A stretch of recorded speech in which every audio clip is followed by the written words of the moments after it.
You are back in the shop with me today, guys, and this week on the channel, we're gonna build a magnetic Zen desk toy. Stick around. I'm Stoner Ericson from Ericson Design Company, and let's build something. Ta-da!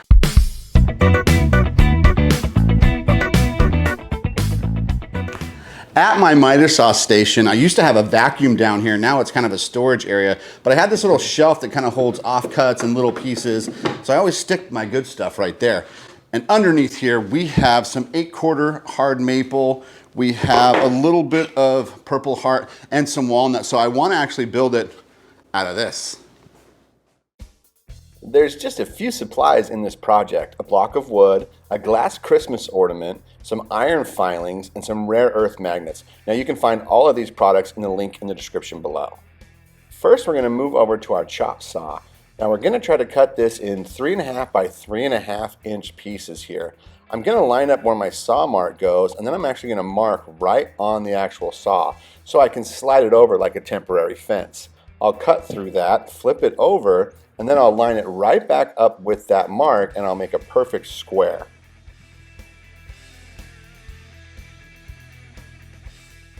Next, moving over to the rigid oscillating sander, I'm going to finesse this and make sure I get all of the saw marks off. I love this tool. It's one of my favorites to use. Then I'll use the offcut, and I'll line it up corner to corner, and I'll find the center of my block. One of the cool things I love about these flip-top tables is that they have storage in them, so everything that goes with that is right in that drawer, the drill press bandsaw. So I'm going to grab my Forstner bit pack. I'm going to measure out the top of the Christmas tree ornament. It is about 3/4 of an inch. So I'll grab that Forstner bit, I'll center it up on my X marks, and I'll drill down and loosely dry fit the actual ornament that goes in there. Moving over to the downdraft table, I'm going to take a 220 on my sanding pad here, and I'm going to sand all sides. I'm going to break the edges and make it look really nice. On the end of my main workbench, I made this paper dispenser out of pipe fittings. It is super useful, and I use it all the time. So I'm going to make myself a little spray booth, and I'm going to use this aerosol lacquer from Minwax. This is my favorite stuff to use. It goes on super thin, it dries in 30 minutes, it's manageable about 15-20 minutes after. I'm going to put a thin coat on each side of any one of these little stands. While that dries, I'm going to head over to the chop saw, and what I'm going to do here is I'm going to make a little pin with a magnet in the end of it. So I'm measuring over an inch, lining it up, marking it off, and cutting it. Now, with the maple one, I cut it off, and then I figured it's such a small piece, I've got to turn it sideways. And I was thinking of ways I could do it that were safe. I thought about using like a little push stick. And then I was like, you know what, I'm going to use the CA glue trick. I put CA on some blue tape on the piece, the activator on the other side. I'd line it up on my mark, and then I don't have to hold it or get my fingers close to the blade at all. This works so well. Do this. Save your fingers. Hashtag save your fingers. Next, I'm going to do the same thing. I'm going to go from corner to corner with a straight piece of wood, and I'm going to mark the center point so that I can drill that out with a Forstner bit and inset my magnet inside of it. The purple heart one here is 3/4 by 1 inch. If you go from corner to corner, it's going to find the center, so that's just a little trick to do that on any odd size. I'll grab a clamp from my clamp storage, and then I'll go ahead and I'll clamp it to the back of my rolling cabinet. This is my outfeed table for my table saw, and it's also my main desk that I work at. I'll take a Forstner bit, find the center, and then I'll drill down and try to dry fit these 5/8 inch magnets. I had to pull the Dremel out here because that 5/8 magnet is a little larger, and then I'll just Dremel it out and make it fit really nice and comfortable right in that spot so that I can pull around those iron filings. Guys, if you like fun and creative videos like this, hit that subscribe button. Do it, and do it now. Plus, leave me a comment. I'd love to hear from you guys, and I'll totally comment back. Also, you can find all the links to my products that I use in these videos down in the description below. It's an Amazon link, and it helps the channel when you order them. So if you do, leave me a comment and say, supporting the channel, guys. Once I've got a really nice fit for my magnets, I'm going to grab my CA glue with an activator, and I'm going to set those in there. Now the maple one, I went a little too deep, so I actually had to go over and thinly slice off a 32nd off of it to make sure that it fit, because I want that magnet to be tight against the globe so it can pull the iron filings around and really have a nice effect. After editing this video, I realized I do need to build a bench vise for my main work table. And so look for that video coming up. I'll move back over to the rigid oscillating sander and I'll clean up the fronts and the edges. And then I'm going to actually put kind of like a little round over chamfer on it so it's kind of soft in your hands.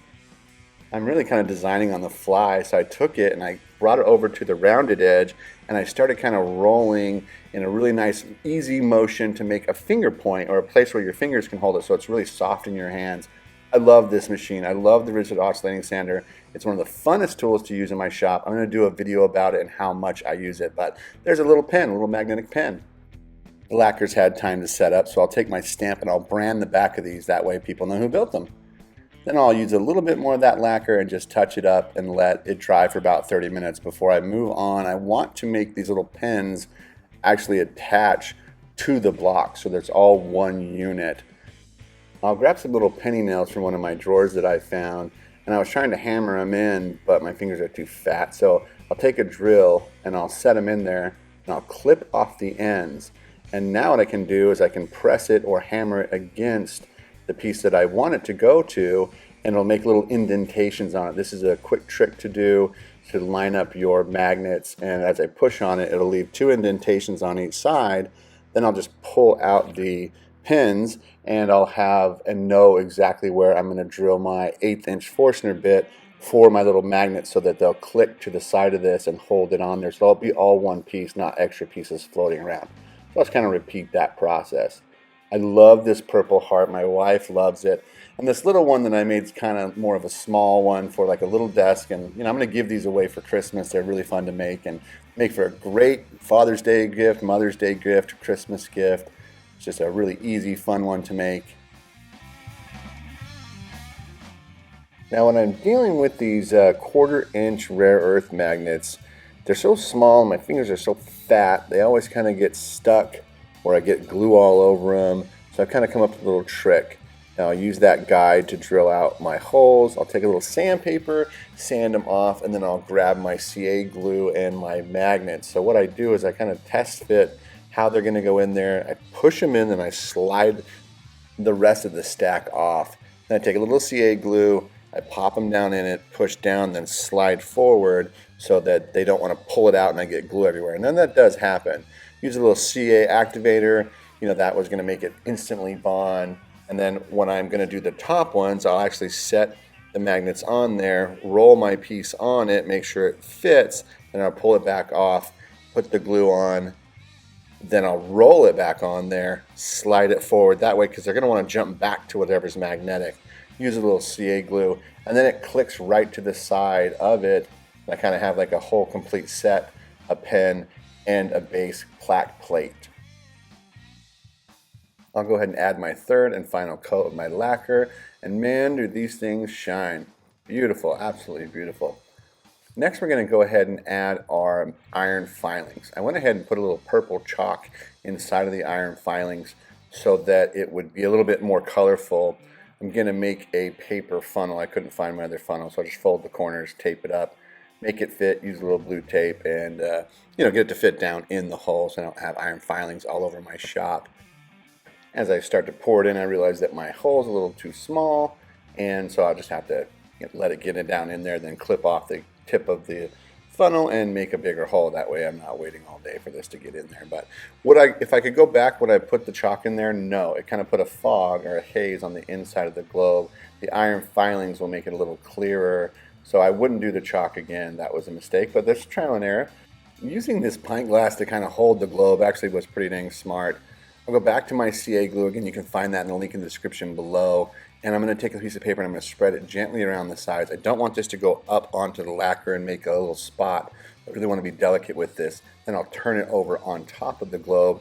And this gives me working time to kind of center the globe. And then using the activator, that'll just instantly make it hard, make it a super glue. So you can kind of see in this one the fog from the chalk. I have to grab a little bit more iron filings, the straight ones. I should have just done straight ones on this and repeat the process. Just the super glue, upside down, flip it over, center it, and CA glue. Now these little glass orbs, these little Christmas tree ornaments, they're super delicate, and the third one actually broke on me in the box. I kind of tried to figure it out to see if I can still make it work, but it won't. It'll just get iron filings everywhere. So only got 2 out of 3, which is fine. Trial and error. So this is going to look great on a desk. If you make it for yourself or someone else, it's a little fidget toy. You take off your little pin, you pull around the magnetic iron filings and just kind of have fun. Kids will love this, and it'll reflect on your desk and look so freaking awesome. That was about as much fun as you can have in the shop. Simple, fun, easy project that anyone can do. If you like fun and creative videos like this, hit the subscribe button. Do it and do it now. You know, we're up to 2,283 subscribers. That's 50 new subscribers in a week. So we're doing something right. Plus, share this video with someone you think might like it. Leave me a comment. I always try to comment back. Check out my other videos right here. And I'm Stoner Ericson from Ericson Design Company, and we built something. Ta-da!